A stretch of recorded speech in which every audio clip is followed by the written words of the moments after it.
po si Renan Pagdanganan, ang Pangulo ng Bulusan Toda. Papasalamat po ako kay Dad Domingo sa kanyang binigay na tulong sa mga Toda ng Barangay Bulusan. Ay, iba na. Okay na.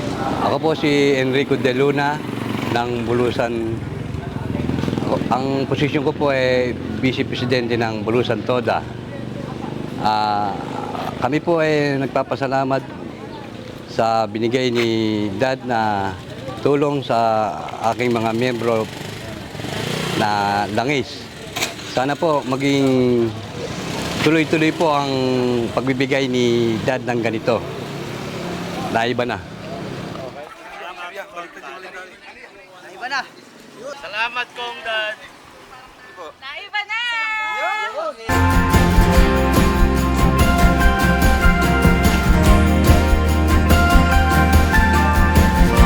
Ako po si Jesus Lombre, membro po ng Metoda. Nagpapasalamat po ako kay Kong, naiba na. Rodolfo de la Cruz sa Metoda. Maraming salamat po dito sa langis na naiba na.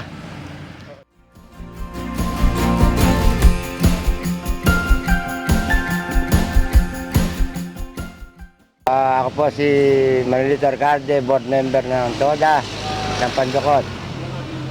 Maraming po salamat, Congressman. Salamat po, Congressman Danny Domingo. Naiba na. Ako po si Pangulong Rade Dingson Arroyo ng Pandukot Toda po. Naiba na.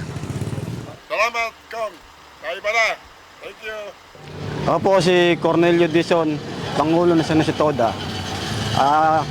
Kami po ay nagpapasalamat sa ating buting Congressman Danny Domingo. Malaking bagay po ito sa mga Toda. Naiba na.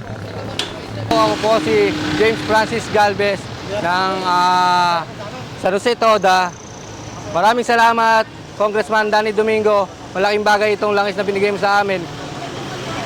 Naiba na. Salamat, Congressman.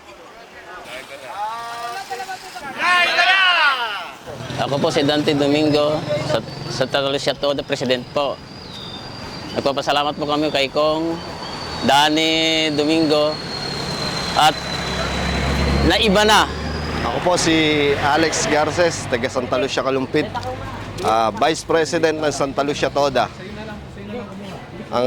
Kami po ay nagpapasalamat kay Kong Dad dahil talaga namang naiba na. Ako po si Elmer Pajardo ng Santa Lucia Toda at ako po ang Ingat Yaman. Nagpapasalamat po ako kay Dad Danny Domingo sa pagbibigay sa amin ng langis. Naiba na.